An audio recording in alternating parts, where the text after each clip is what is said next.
ओम शांति। 6 अक्टूबर 2025। बाबा के महावाक्य। मीठे बच्चे, श्रीमत पर भारत को स्वर्ग बनाने की सेवा करनी है। पहले स्वयं निर्विकारी बनना है, फिर दूसरों को कहना है। प्रश्न: तुम महावीर बच्चों को किस बात की परवाह नहीं करनी है? सिर्फ कौन सी चेकिंग करते स्वयं को संभालना है? उत्तर: अगर कोई पवित्र बनने में विघ्न डालता है तो तुम्हें उसकी परवाह नहीं करनी है। सिर्फ चेक करो कि मैं महावीर हूँ। मैं अपने आप को ठगता तो नहीं हूँ। बेहद का वैराग्य रहता है। मैं आप समान बनाता हूँ।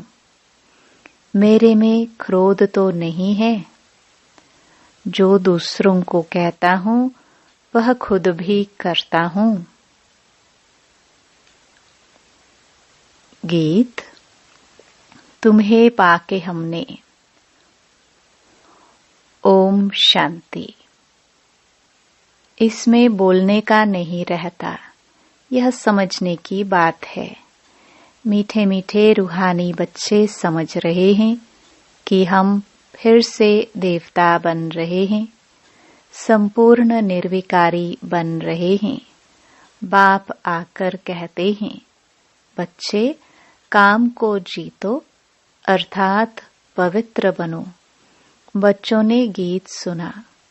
अब फिर से बच्चों को स्मृति आई है। हम बेहद के बाप से बेहद का वर्षा लेते हैं, जो कोई छीन न सके। वहां दूसरा कोई छीनने वाला होता ही नहीं है। उसको कहा जाता है अद्वैत राज्य। फिर बाद में रावण राज्य दूसरे का होता है। अभी तुम समझ रहे हो, समझाना भी ऐसे है। हम फिर से भारत को श्रीमत पर वाइसलेस बना रहे हैं। ऊंच ते ऊंच भगवान तो सब कहेंगे, उनको ही बाप कहा जाता है। तो यह भी समझाना है, लिखना भी है।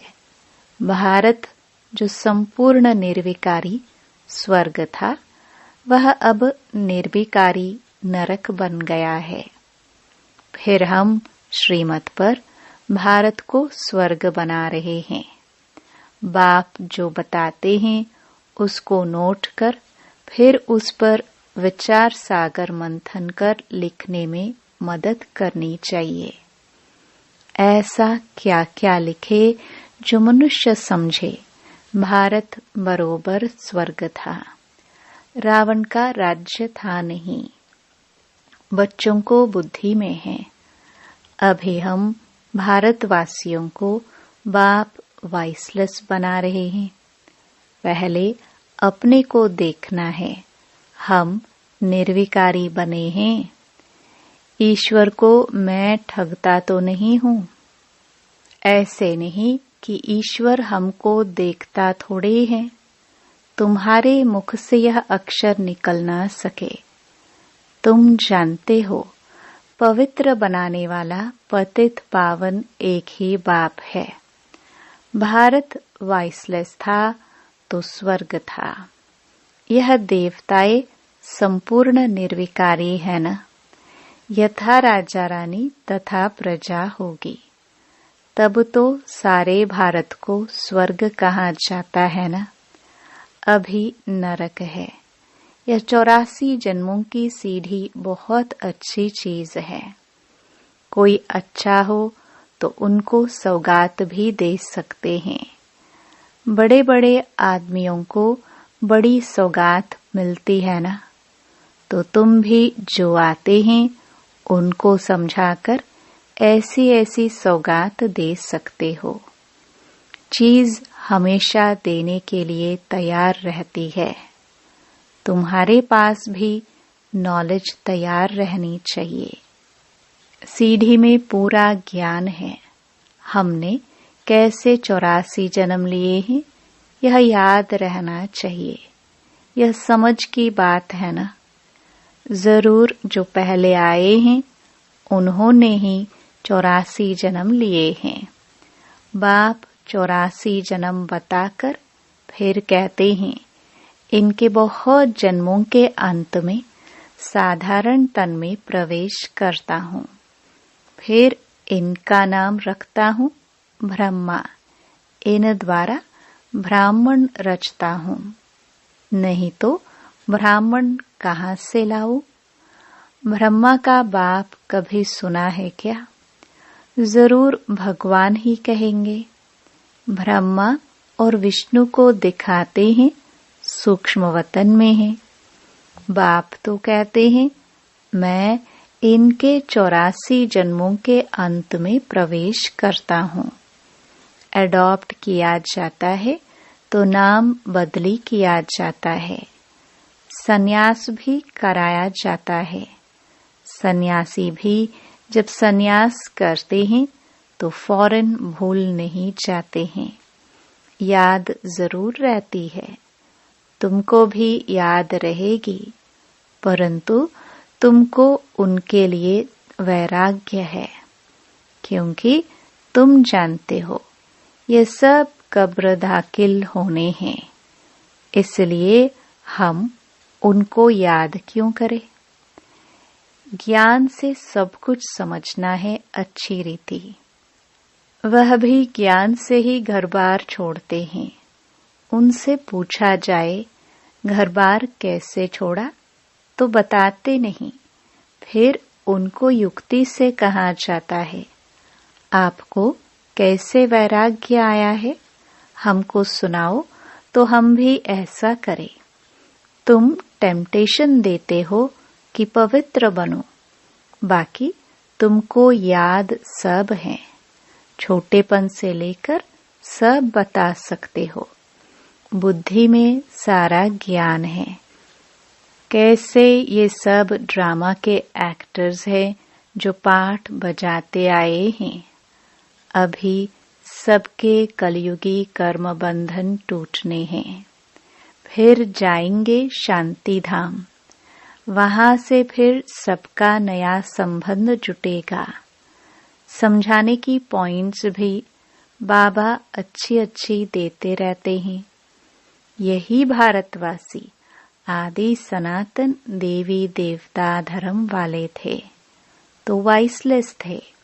फिर 84 जन्मों के बाद विशियस बने। अब फिर वाइसलेस बनना है, परंतु पुरुषार्थ कराने वाला चाहिए। अभी तुमको बाप ने बताया है। बाप कहते हैं तुम वही हो ना। बच्चे भी कहते हैं बाबा आप वही हैं। बाप कहते हैं कल्प पहले भी तुमको पढ़ाकर राज्य भाग्य दिया था। कल्प कल्प ऐसे करते रहेंगे। ड्रामा में जो कुछ हुआ विघ्न पड़े फिर भी पड़ेंगे। जीवन में क्या क्या होता है याद तो रहता है ना। इनको तो सब याद है। बतलाते भी हैं। गांवड़े का छोरा था और वैकुंठ का मालिक बना। वैकुंठ में गांवड़ा कैसे होगा यह तुम अभी जानते हो। इस समय तुम्हारे लिए भी यह पुरानी दुनिया गांवड़ा है ना। कहाँ वैकुंठ, कहाँ यह नरक। मनुष्य तो बड़े बड़े महल बिल्डिंग आदि देख समझते हैं यही स्वर्ग है। बाप कहते हैं यह तो सब मिट्टी पत्थर हैं। इनकी कोई वैल्यू नहीं। वैल्यू सबसे जास्ती हीरे की होती है। बाप कहते हैं विचार करो सतयुग में तुम्हारे सोने के महल कैसे थे वहां तो सब खानियां भरी होती हैं, ढेर का ढेर सोना होता है। तो बच्चों को कितनी खुशी होनी चाहिए। कोई समय मुरझाइश आती है तो बाबा ने समझाया है, कई ऐसे रिकॉर्ड हैं जो तुमको फौरन खुशी में ला देंगे। सारा ज्ञान बुद्धि में आ जाता है। समझते हो, बाबा हमको विश्व का मालिक बनाते हैं, वह कभी कोई छीन ना सके। आधा कल्प के लिए हम सुखधाम का मालिक बनते हैं। राजा का बच्चा समझता है हम इस हद की राजाई के वारिस है। तुमको कितना नशा रहना चाहिए। हम बेहद के बाप के वारिस हैं। बाप स्वर्ग की स्थापना करते हैं। हम 84 जन्म के लिए वारिस बनते हैं। कितनी खुशी होनी चाहिए। जिसका वारिस बनते हैं उनको भी जरूर याद करना है। याद करने बिगर तो वारिस बन नहीं सकते। याद करे तो पवित्र बने, तब ही वारिस बन सके। तुम जानते हो, श्रीमत पर हम विश्व के मालिक डबल सरताज बनते हैं। जन्म बाई जन्म हम राजाई करेंगे। मनुष्यों का भक्ति मार्ग में होता है विनाशी दान पुण्य। तुम्हारा है अविनाशी ज्ञान धन। तुमको कितनी बड़ी लॉटरी मिलती है। कर्मोनुसार फल मिलता है ना। कोई बड़े राजा का बच्चा बनता है तो बड़ी हद की लॉटरी कहेंगे। सिंगल ताज वाले सारे विश्व के मालिक तो बन न सके। डबल ताज वाले विश्व के मालिक तुम बनते हो। इस समय दूसरी कोई राजाई है ही नहीं। फिर दूसरे धर्म बाद में आते हैं। वह जब तक वृद्धि को पाए तो पहले वाले राजाए विकारी बनने के कारण मतभेद में टुकड़े टुकड़े अलग कर देते हैं। पहले तो सारे विश्व पर एक ही राज्य था। वहां ऐसे नहीं कहेंगे, यह अगले जन्म के कर्मों का फल है। अभी बाप तुम बच्चों को श्रेष्ठ कर्म सिखला रहे हैं। जैसा जैसा जो कर्म करेगा, सर्विस करेगा, तो उसका रिटर्न भी ऐसा मिलेगा। अच्छा कर्म ही करना है। कोई कर्म करते हैं, समझ नहीं सकते, तो उसके लिए श्रीमत लेनी है। घड़ी घड़ी पूछना चाहिए पत्र में। अभी प्राइम मिनिस्टर है, तुम समझते हो कितनी पोस्ट आती होगी, परंतु वह कोई अकेले नहीं पढ़ते हैं। उनके आगे बहुत सेक्रेटरी होते हैं। वह सारी पोस्ट देखते हैं। जो बिल्कुल मुख्य होगी पास करेंगे, तब प्राइम मिनिस्टर के टेबल पर रखेंगे। यहाँ भी ऐसे होता है। मुख्य मुख्य पत्रों का तो फौरन रिस्पॉन्ड दे देते हैं। बाकी के लिए याद प्यार लिख देते हैं।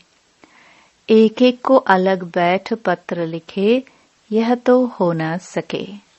बड़ा मुश्किल है। बच्चों को कितनी खुशी होती है। ओहो, आज बेहद के बाप की चिट्ठी आई है। शिव बाबा ब्रह्मा द्वारा रिस्पॉन्ड करते हैं। बच्चों को बड़ी खुशी होती है। सबसे जास्ती गदगद होती हैं बांधेलियां।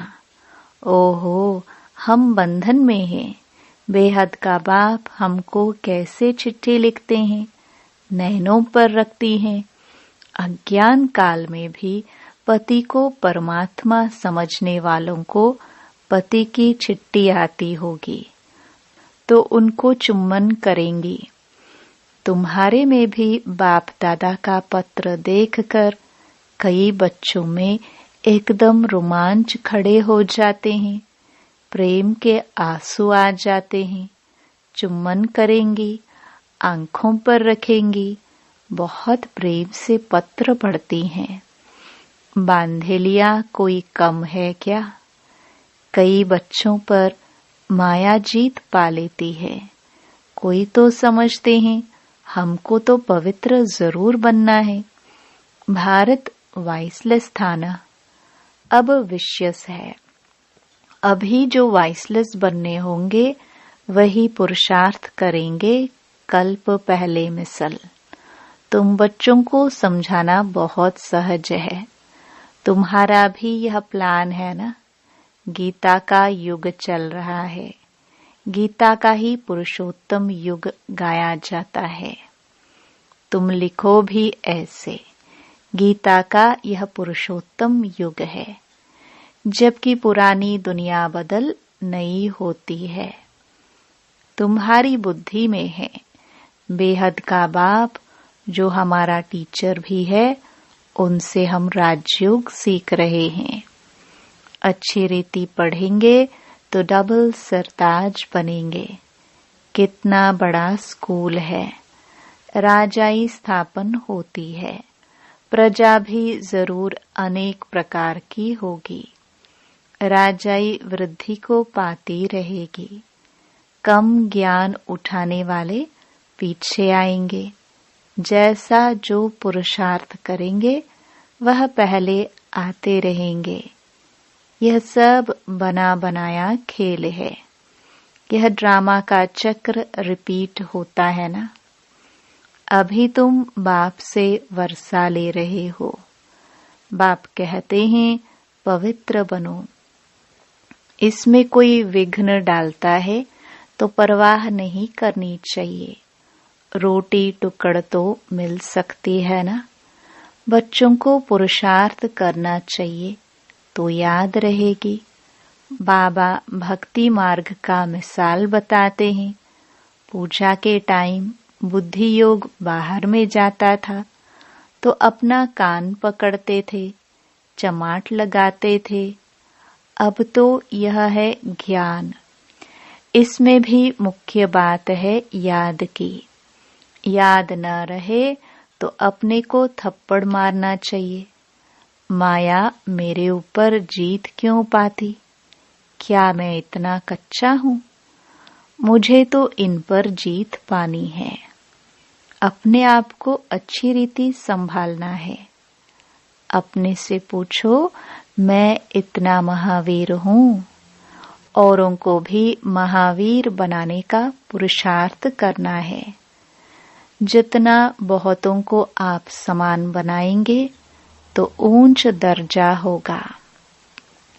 अपना राज्य भाग्य लेने के लिए रेस करनी है। अगर हमारे में ही क्रोध है तो दूसरे को कैसे कहेंगे कि क्रोध नहीं करना है? सच्चाई नहीं हुई ना। लज्जा आनी चाहिए। दूसरों को समझाए और वह ऊंच बन जाए, हम नीचे ही रह जाए, यह भी कोई पुरुषार्थ है? पंडित की कहानी। बाप को याद करते तुम इस विषय सागर से क्षीर सागर में चले जाते हो। बाकी ये सब मिसाल बाप बैठ समझाते हैं, जो फिर भक्ति मार्ग में रिपीट करते हैं। भ्रमरी का भी मिसाल है। तुम ब्राह्मणिया हो ना। बीके यह तो सच्चे सच्चे ब्राह्मण हुए। प्रजापिता ब्रह्मा कहाँ है? जरूर यहाँ होगा ना, वहाँ थोड़े ही होगा। तुम बच्चों को बहुत होशियार बनना चाहिए। बाबा का प्लान है मनुष्य को देवता बनाने का। यह चित्र भी है समझाने के लिए। इनमें लिखत भी ऐसी होनी चाहिए। गीता के भगवान का ये प्लान है ना। ये ब्राह्मण है छोटी, एक की बात थोड़ी होती है। प्रजापिता ब्रह्मा तो छोटी ब्राह्मणों की हुई ना। ब्रह्मा है ही ब्राह्मणों का बाप। इस समय बड़ा भारी कुटुंब परिवार होगा ना, जो फिर तुम दैवी कुटुंब में आते हो। इस समय तुमको बहुत खुशी होती है क्योंकि लॉटरी मिलती है। तुम्हारा नाम बहुत है। वंदे मातरम, शिव की शक्ति सेना तुम हो ना। वह तो सब हैं झूठे। बहुत होने के कारण मूंझ पड़ते हैं, इसलिए राजधानी स्थापन करने में मेहनत लगती है। बाप कहते हैं यह ड्रामा बना हुआ है, इनमें मेरा भी पार्ट है। मैं हूँ सर्वशक्तिमान। मेरे को याद करने से तुम पवित्र बन जाते हो। सबसे जास्ती चुंबक है शिव बाबा, वही ऊंचते ऊंच रहते हैं। अच्छा, मीठे मीठे सिखिलदे बच्चों प्रति माता पिता बाप दादा का याद प्यार और गुड मॉर्निंग। रूहानी बाप की रूहानी बच्चों को नमस्ते। धारणा के लिए मुख्य सार। पहला, सदा इसी नशे व खुशी में रहना है कि हम 21 जन्मों के लिए बेहद बाप के वारिस बने हैं। जिनके वारिस बने हैं उनको याद भी करना है और पवित्र भी जरूर बनना है। दूसरा, बाप जो श्रेष्ठ कर्म सिखला रहे हैं वही कर्म करने हैं। श्रीमत लेते रहना है। वरदान, स्थूल देश और शरीर की स्मृति से परे सूक्ष्म देश के वेशधारी भव। जैसे आजकल की दुनिया में जैसा कर्तव्य वैसा वेश धारण कर लेते हैं, ऐसे आप भी जिस समय जैसा कर्म करना चाहते हो वैसा वेश धारण कर लो। अभी अभी साकारी और अभी अभी आकारी, ऐसे बहुरूपी बन जाओ तो सर्व स्वरूपों के सुखों का अनुभव कर सकेंगे। यह अपना ही स्वरूप है। दूसरे के वस्त्र फिट हो या न हो, लेकिन अपने वस्त्र सहज ही धारण कर सकते हो। इसलिए इस वरदान को प्रैक्टिकल अभ्यास में लाओ तो अव्यक्त मिलन के विचित्र अनुभव कर सकेंगे। स्लोगन, सबका आदर करने वाले ही आदर्श बन सकते हैं। सम्मान दो तब सम्मान मिलेगा। अव्यक्त इशारे, स्वयं और सर्व के प्रति मनसा द्वारा योग की शक्तियों का प्रयोग करो। जैसे अपने स्थूल कार्य के प्रोग्राम को दिनचर्या प्रमाण सेट करते हो, ऐसे अपनी मनसा समर्थ स्थिति का प्रोग्राम सेट करो तो कभी अपसेट नहीं होंगे। जितना अपने मन को समर्थ संकल्पों में बिजी रखेंगे तो मन को अपसेट होने का समय ही नहीं मिलेगा। मन सदा सेट अर्थात एकाग्र है तो स्वतः अच्छे वाइब्रेशन फैलते हैं, सेवा होती है। ओम शांति।